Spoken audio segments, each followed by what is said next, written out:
DK Shivakumar ಬಣದ ಶಾಸಕರಿಂದ high command ಭೇಟಿಯ ವಿಚಾರವಾಗಿ ಶಾಸಕರು ದೆಹಲಿಗೆ ಹೋಗಲು ಸ್ವತಂತ್ರ ಇದೆ ಅಂತ ಸಿಎಂ ಸಿದ್ದರಾಮಯ್ಯ ಹೇಳಿಕೆ ನೀಡಿದ್ದಾರೆ. ಡಿಕೆಶಿ ಬಣದ ಶಾಸಕರಿಂದ ಹೈಕಮಾಂಡ್ ಭೇಟಿ ವಿಚಾರ. ಈ ವಿಚಾರವಾಗಿ ಶಾಸಕರು ದೆಹಲಿಗೆ ಹೋಗಲು ಸ್ವತಂತ್ರ ಇದೆ, ಫ್ರೀಡಂ ಇದೆ. ಬೆಂಗಳೂರಿನಲ್ಲಿ ಈ ಕುರಿತಂತೆ ಸಿಎಂ ಸಿದ್ದರಾಮಯ್ಯ ಹೇಳಿಕೆಯನ್ನು ನೀಡಿದ್ದಾರೆ. ಶಾಸಕರು ವರಿಷ್ಠರ ಮುಂದೆ ಏನು ಹೇಳ್ತಾರೋ ಹೇಳಲಿ, ಅಂತಿಮವಾಗಿ ಹೈಕಮಾಂಡ್ ತೀರ್ಮಾನವನ್ನ ತೆಗೆದುಕೊಳ್ಳಲಿದೆ. ಅಂತಿಮವಾಗಿ ನಿರ್ಧಾರ ಮಾಡಬೇಕಾಗಿರೋದು ಯಾರು ಅಂದ್ರೆ ಕಾಂಗ್ರೆಸ್ ಹೈಕಮಾಂಡ್. ಇದು ಸಿದ್ದರಾಮಯ್ಯನವರಿಗೆ ಗೊತ್ತು. ಹೈಕಮಾಂಡ್ ಏನು ಹೇಳ್ತಾರೋ ಅದನ್ನ ನಾವು ಕೇಳಲು ರೆಡಿಯಾಗಿದ್ದೇವೆ. ಅಂತಿಮವಾಗಿ ಎಲ್ಲಾ ಗೊಂದಲಗಳಿಗೆ ಫುಲ್ ಸ್ಟಾಪ್ ಇಡಲೇಬೇಕು. ಸಂಪುಟ ಪುನರ್ರಚನೆಯ ಬಗ್ಗೆ ಹೈಕಮಾಂಡ್ ತೀರ್ಮಾನವನ್ನ ಮಾಡುತ್ತೆ.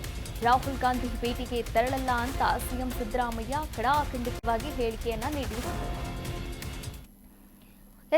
ಡಿಕೆ ಶಿವಕುಮಾರ್ ಅವರ ಆಪ್ತ ಬಣದ ನಾಯಕರು, ಆಪ್ತ ಬಣದಲ್ಲಿ ಗುರುತಿಸಿಕೊಂಡಿರ್ತಕ್ಕಂಥ ಆಪ್ತ ನಾಯಕರು ಈಗಾಗಲೇ ದೆಹಲಿಯಲ್ಲಿ ಬೀಡ್ಬಿಟ್ಟಿದ್ದಾರೆ. ವಾಸ್ತವವನ್ನ ಕೂಡ ಹೂಡಿರುವಂಥದ್ದು. ಅದರ ಒಂದು ಫೋಟೋ ನೀವು ಕೂಡ ದೃಶ್ಯಾವಳಿಗಳಲ್ಲಿ ಗಮನಿಸ್ತಾ ಇದ್ದೀರಾ. ನಯನಾ ಮೋಟಮ್ಮ ಆಗಿರಬಹುದು, ಹಾಗೆ ಇಕ್ಬಾಲ್ ಹುಸೇನ್ ಅವರಾಗಿರ್ಬೋದು, ಅವರ ಆಪ್ತ ಬಳಗದಲ್ಲಿ ಗುರುತಿಸಿಕೊಂಡಿರ್ತಕ್ಕಂಥ ನಾಯಕರು ದೆಹಲಿಗೆ ಹೋಗಿದ್ದಾರೆ. ಒಂದು ಗ್ರೂಪ್ ಫೋಟೋವನ್ನು ಕೂಡ ತೆಗೆದುಕೊಂಡಿದ್ದಾರೆ. ಅದು ಕೂಡ ಸೋಷಿಯಲ್ ಮೀಡಿಯಾದಲ್ಲಿ ಸಾಕಷ್ಟು ವೈರಲ್ ಆಗಿರುವಂಥದ್ದು. ಈ ಬಗ್ಗೆ ಬಿಜೆಪಿಯವರು ಕೂಡ ಕಾಮೆಂಟ್ ಮಾಡ್ತಾ ಇದ್ದಾರೆ. ಓಕೆ, ಇದೆಲ್ಲ ಬಿಟ್ಟಾಕೋಣ.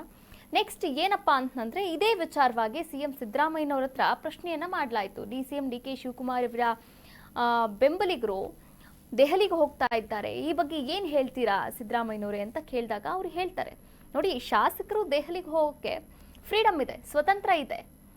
ಇನ್ನು ಶಾಸಕರು ವರಿಷ್ಠರ ಮುಂದೆ ಏನು ಹೇಳ್ತಾರೋ ಎಲ್ಲದನ್ನ ಕೂಡ ಹೇಳಿ, ಆದರೆ ಅಂತಿಮವಾಗಿ ಹೈಕಮಾಂಡ್ ತೀರ್ಮಾನವನ್ನ ತೆಗೆದುಕೊಳ್ಳಲಿದೆ. ಇಲ್ಲಿ ಸಿದ್ದರಾಮಯ್ಯನವರಿಗೆ ಕರೆಕ್ಟಾಗಿ ಗೊತ್ತಾಗ್ಬಿಟ್ಟಿದೆ. ನಾವು ಏನೇ ಮಾಡಿದ್ರು, ಯಾವುದೇ ವರಿಷ್ಠರ ಹತ್ರ ಹೋಗಿ ಯಾವುದೇ ಶಾಸಕರು ಏನೇ ಹೇಳಿದ್ರು ಕೂಡ ಹೈಕಮಾಂಡ್ ಏನು ತೀರ್ಮಾನ ತೆಗೆದುಕೊಳ್ಳುತ್ತೆ, ತೀರ್ಮಾನದ ಬದ್ಧವಾಗಿ ನಾವಿರ್ತೀವಿ. ಇದನ್ನ ಪಾಲಿಸ್ಕೊಂಡು ಬಂದಿದ್ದಾರೆ. ಅವ್ರು ಯಾವಾಗ ರಾಜಕೀಯಕ್ಕೆ ಕಾಲಿಟ್ಟರು ಅಂದಿನಿಂದ ಇಂದಿನವರೆಗೂ ಕಾಂಗ್ರೆಸ್ ಹೈಕಮಾಂಡ್ ಏನು ಹೇಳುತ್ತೆ, ಹೈಕಮಾಂಡ್ ನಾಯಕರು ಏನು ಹೇಳ್ತಾರೆ ಅದನ್ನ ಚಾಚೂ ತಪ್ಪದೆ ಪಾಲಿಸೋದು ಅವರ ಒಂದು ಪಾಲಿಸಿ ಆಗಿರುವಂಥದ್ದು. ಹೈಕಮಾಂಡ್ ಏನು ಹೇಳ್ತಾರೋ ಅದನ್ನು ನಾವು ಕೇಳೋಕೆ ರೆಡಿ ಆಗಿದ್ದೀವಿ. ಅಂತಿಮವಾಗಿ ಎಲ್ಲ ಗೊಂದಲಗಳಿಗೂ ಕೂಡ ಫುಲ್ ಸ್ಟಾಪ್ ಇಡಲೇಬೇಕು ಒಂದಲ್ಲ ಒಂದಿನ. ಸಂಪುಟ ಪುನರ್ರಚನೆಯ ಬಗ್ಗೆಯೂ ಕೂಡ ಹೈಕಮಾಂಡ್ ತೀರ್ಮಾನವನ್ನು ಮಾಡುತ್ತೆ.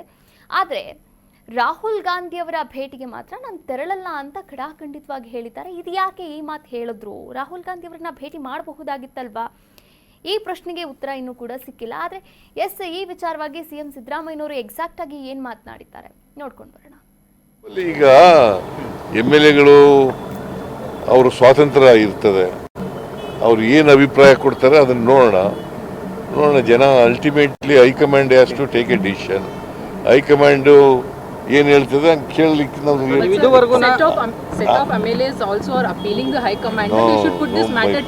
whatever they want to say, let them say to the high command. Ultimately, to put a full stop to this confusion, the high command has to take a decision. ಸಚಿವ ಸಂಪುಟ ಪುನರಚನೆಗೆ green signal ಸಿಕ್ಕಿದೆ ಅನ್ನುವಂತ ಮಾಹಿತಿ ಇರುತ್ತದೆ. ಯಾವಾಗ sir cabinet reach ಆಗ್ಬೋದು? High command ಅವ್ರು ಕೊಟ್ಟಾಗಪ್ಪ. ಲಾಸ್ಟ್ ಟೈಮ್ ರಾಹುಲ್ ಗಾಂಧಿ ಅವರು ಭೇಟಿ ಆಗಿದ್ರಿ sir. Any plans of meeting Rahul Gandhi sir? No. Thank you sir. ಈಗ MLAಗಳು ಅವರು ಸ್ವಾತಂತ್ರ್ಯ ಇರ್ತದೆ, ಅವ್ರು ಏನು ಅಭಿಪ್ರಾಯ ಕೊಡ್ತಾರೆ ಅದನ್ನು ನೋಡೋಣ. ಜನ ultimately high command has to take a decision.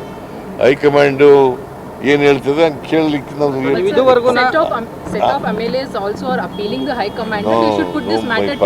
whatever they want to say, let them say to the high command. Ultimately, to put a full stop to this confusion, the high command has to take a decision. ಸಚಿವ ಸಂಪುಟ ಪುನರಚನೆಗೆ green signal ಸಿಕ್ಕಿದೆ ಅನ್ನುವಂತ ಮಾಹಿತಿ ಇರುತ್ತದೆ. ಯಾವಾಗ sir cabinet reach ಆಗ್ಬೋದು? High command ಅವ್ರು ಕೊಟ್ಟಾಗಪ್ಪ. ಲಾಸ್ಟ್ ಟೈಮ್ ರಾಹುಲ್ ಗಾಂಧಿ ಅವರು ಭೇಟಿ ಆಗಿದ್ರಿ sir. Any plans of meeting Rahul Gandhi sir? No. Thank you sir. ಈಗ MLAಗಳು ಅವರು ಸ್ವಾತಂತ್ರ್ಯ ಇರ್ತದೆ,